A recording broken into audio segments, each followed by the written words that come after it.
السلام علیکم ورحمۃ اللہ وبرکاتہ۔ اعلیٰ حضرت امام اہل سنت رضی اللہ تعالیٰ عنہ کئی مہینوں سے علیل تھے، کئی مہینوں سے پریشان تھے اور بہت زیادہ امام اہل سنت رضی اللہ تعالیٰ عنہ کے مرض بڑھ گیا، اور مرض اس قدر شدید تھا کہ چلنے پھرنے کی طاقت نہیں تھی۔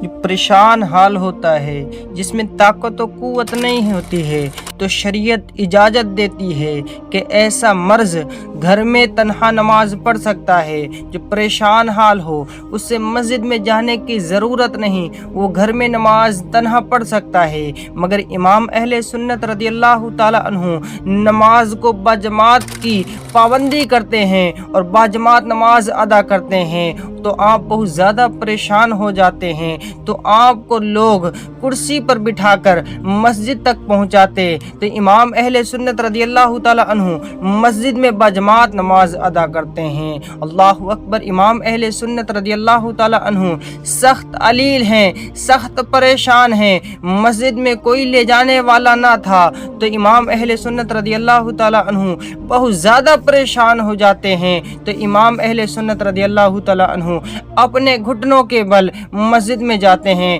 مسجد میں حاضری ہوتے ہیں، مسجد میں حاضر ہو جاتے ہیں، اور حاضر ہو جانے کے بعد باجماعت نماز ادا کرتے ہیں۔ یہ امام اہل سنت رضی اللہ تعالیٰ عنہ ہیں۔ یوں ہی نہیں اعلیٰ حضرت مجدد اعظم نہیں بنے ہیں، بلکہ امام اہل سنت رضی اللہ تعالیٰ عنہ نے باجماعت نماز ادا کی ہے، تو امام اہل سنت رضی اللہ تعالیٰ عنہ باجماعت نماز ادا کرتے ہیں۔ اور شاعر کہتا ہے، مٹا دے اپنی ہستی کو اگر کچھ مرتبہ چاہے،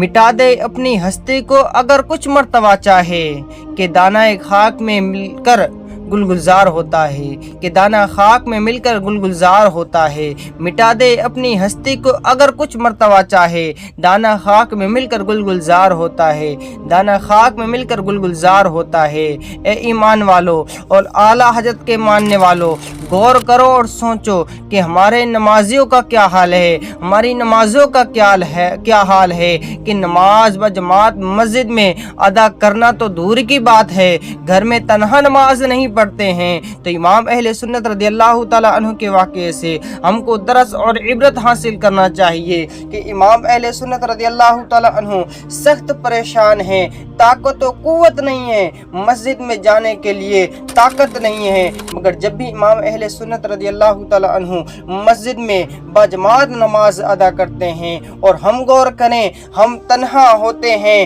اور ہم تنہا نماز نہیں پڑھتے ہیں، نہ ہی ہم میں کوئی پریشان ہوتا ہے، نہ ہی کچھ ہوتا ہے، اور ہم صحیح تندرست انسان ہوتے ہیں، مگر جب بھی ہم نماز پابندی سے نہیں پڑھتے ہیں